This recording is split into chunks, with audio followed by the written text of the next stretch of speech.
Hello बच्चों, let's see this question. So the question says let A is a set of all x such that x belongs to z plus where z plus is integer.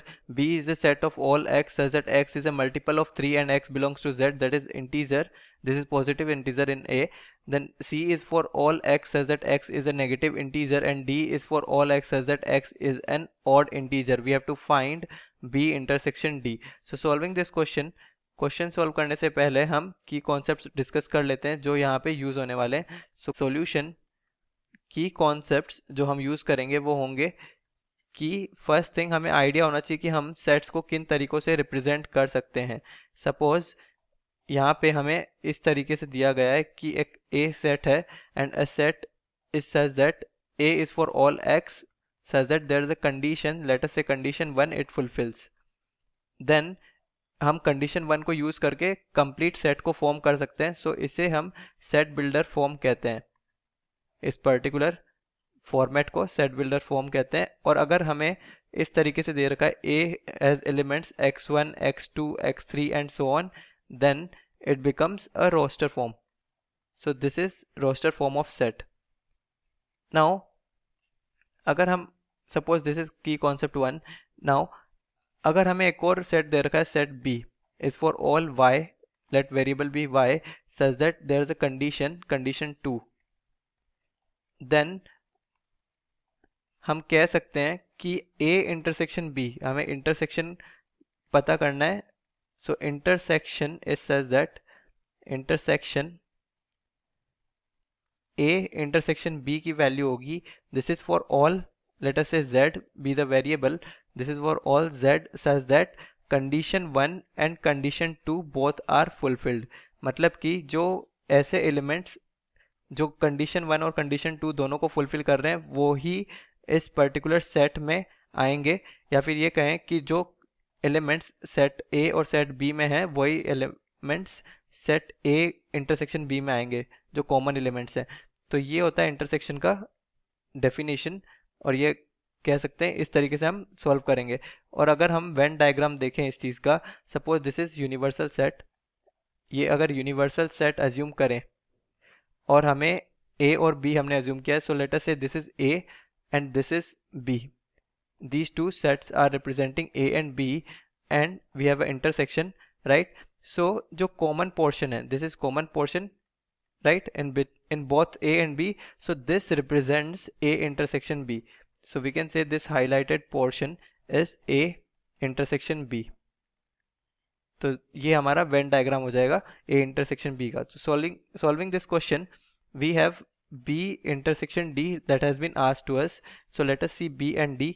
So B is a set of all x such that x is a multiple of 3 and x belongs to z, that is integer. So हमें पता है कि integer negative और positive दोनों होते हैं. तो x being the multiple of 3, हमारे पास सारे मल्टीपल ऑफ 3 जो इंटीजर्स होंगे वो सारे आ जाएंगे इसमें. तो हम कह सकते हैं कि अगर हम डॉट डॉट डॉट से स्टार्ट करें, -9 -6 -3 0 3 6 9 and so on it goes on. So it will be an infinite set और हमारे पास नेगेटिव इंटीजर्स और पॉजिटिव इंटीजर्स सारे आ जाएंगे जो 3 से मल्टीपल, सो 3 के मल्टीपल हैं, right?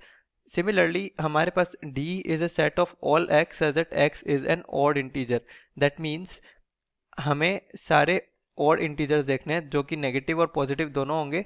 So 0 is not a odd integer. So we will start with 1 2 3, in fact 2 is not there. We will have 1 3 5 and so on, 7 9 and so on, because these are odd integers in positive.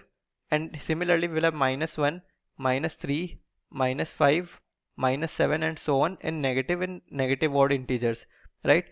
तो ये हमारे पास B, set B और set D in roster form आ गए, right? ये तो हमें जो दे रखे हैं वो सेट बिल्डर फॉर्म में हमने रोस्टर फॉर्म में कन्वर्ट कर लिया. तो अब हमें B इंटरसेक्शन D की वैल्यू आएगी, this will be equals to, अगर हम सेट बिल्डर फॉर्म में लिखें z वेरिएबल से, so B intersection D is for all z such that z, और x से ही लिख लेते हैं, तो is for all x such that x is a multiple of 3 and an odd integer. So x is a multiple of 3 and an odd integer. क्योंकि हमने odd and odd integer include कर लिया तो हमें ये इंक्लूड करने की ज़रूरत नहीं है, बिकॉज यहाँ पे इंटीजर आ चुका है, राइट। तो ये कंडीशन हो जाएगी और ये हमारा आंसर हो जाएगा सेट बिल्डर फॉर्म में। अगर हम रोस्टर फॉर्म में देखें तो हमारे पास बी इंटरसेक्शन डी की वैल्यू आएगी, यहाँ पे जो कॉमन एलिमेंट्स है वो इंक्लूड होंगे। तो हम देख सकते हैं पॉजिटिव में 3, then 6 is a even number, so 6 will not be there, 9 will be there, right, 9 and so on it goes on.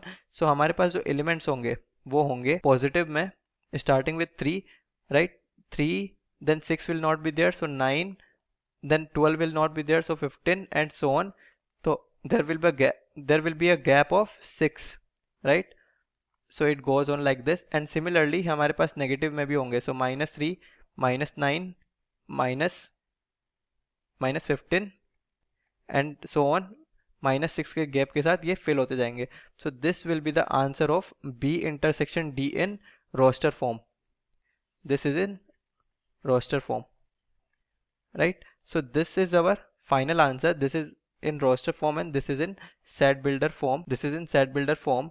So these are our final answers. Hope this is understood well. Best of luck and thank you.